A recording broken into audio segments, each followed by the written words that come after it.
You ask Tiger to calculate. This deals with linear inequalities with one unknown. The final result is m greater than -2.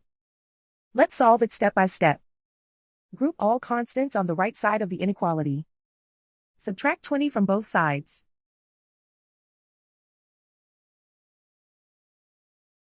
Simplify the arithmetic.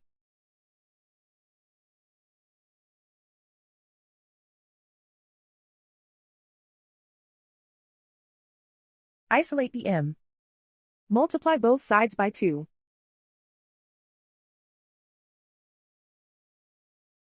Group like terms.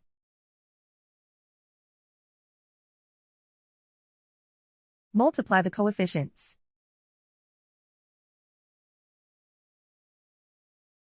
Simplify the fraction.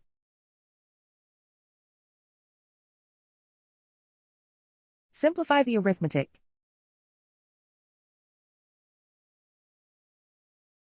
Plot the solution on a coordinate grid. And so the final result is m greater than -2.